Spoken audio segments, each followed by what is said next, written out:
Okay, so you're telling me that this tree is way overgrown.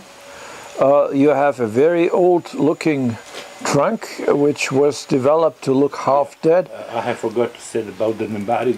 There is no help to this. It is like it is. Okay. And it is not. Well, that's what I said before. A lousy nebari will always be a lousy nebari, or you create a wild tree above that, and then you can also have a wild nebari. And so you are suggesting to take off a lot of these branches and only leave 2 or 3 small ones to make this look a very old tree, and you suggest to change the pot, make it a bit deeper. Okay.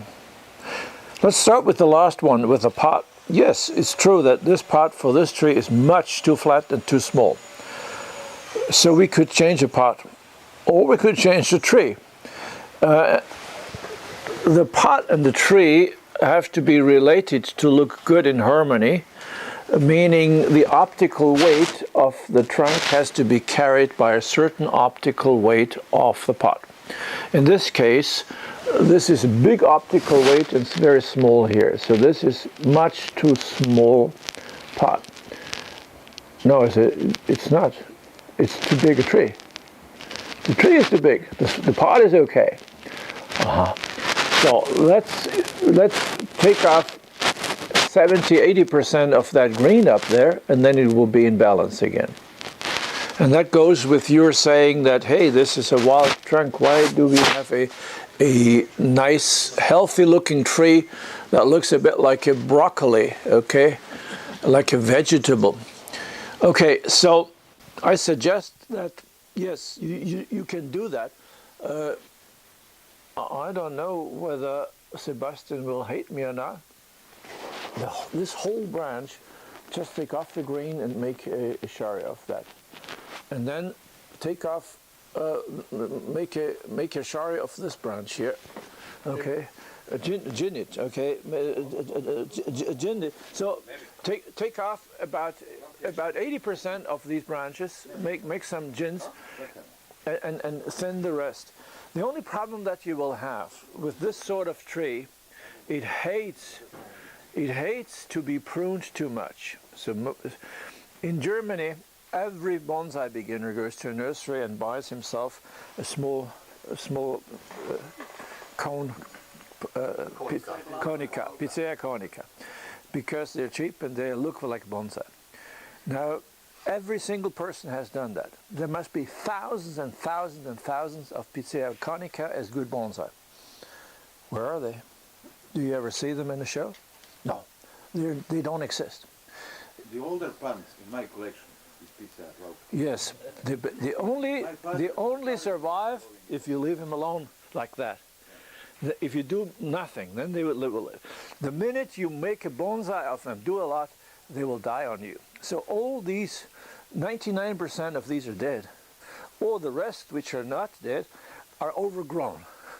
So the problem is that I would drastically prune the whole tree, but from a horticulture point of view, that may be a problem. On the other hand, what's the use of a bonsai which is not really, Sebastian, without trying to be too rude to you, this is a lousy bonsai. Hey, the way it is, this is just raw material that you have over-neglected over the years. It's really time to do something. Now, I'm waiting for Mauro, you know? Well, Mauro. It's sort of revenge. Even if you... For Mauro, and I will give it to him for a demo.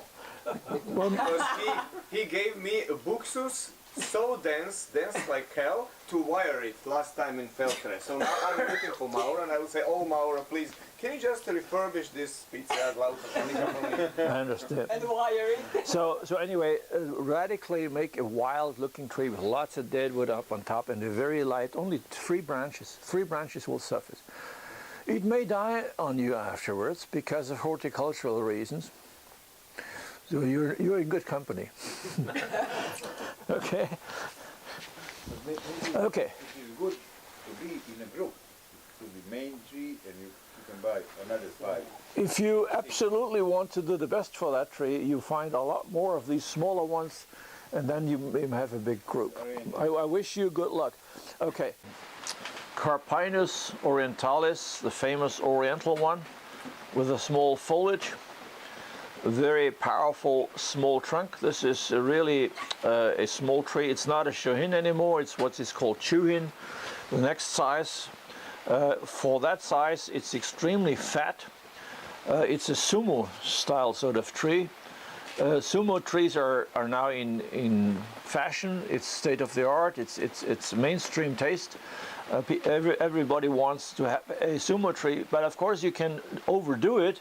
A sumo tree is a fat tree, and of course a tree can also be too fat.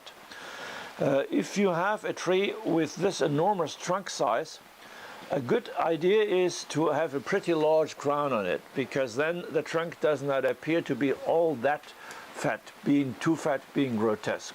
So this crown, in my eyes, should be bigger. Now, I rarely say something like that, because normally when I do tree critiques, I usually say, well, lower the crown by 1/3, make the crown smaller to make the tree more strong and to make the trunk look more important. That's the normal thing to say with most trees. Rarely you have a tree like this where you have a very impressive trunk, and it's too impressive, it's grotesque really. Even if that's a mainstream taste, I dare to say it's grotesque. Yes, people love grotesque trees at the moment, but that's going to change. It used to be different, and it will be different again. People will think that this is just fat. Now, in order to overcome this, you do exactly the opposite of the normal suggestion.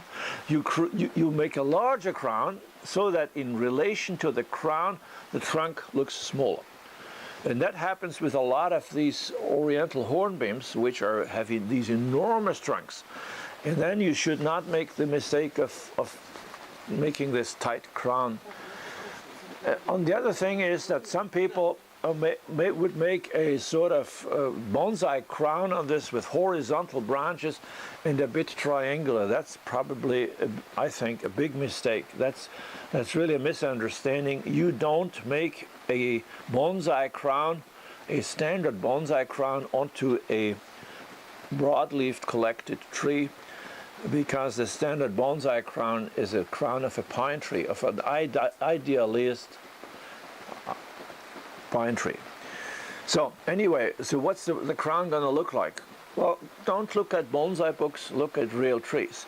The crown of this tree should be like that, going up, being round, never ever triangular. It can be wider than the tree is high, and it shows some structure which is visible through the foliage, and especially visible when the foliage is off. Many of these trees don't look so good with foliage, they look a lot better without foliage. That's, by the way, the reason why the main Japanese exhibits are in winter, in order to be able to show the broadleaf trees without foliage. So, is there something we want to change? Well, certainly the crown is very, very immature. It's about time to start working on the crown. Can we change something here? The bark is very, very nice. The texture of the roots is nice.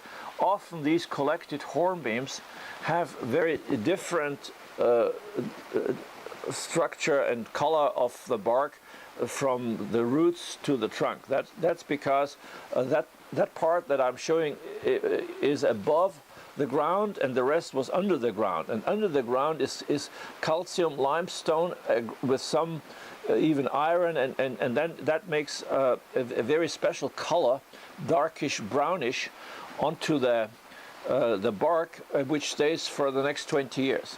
And you can always see, oh, here was the line of the soil, and here above and below, and that is not good. So it should be the same. On this tree, for some reason, it is the same.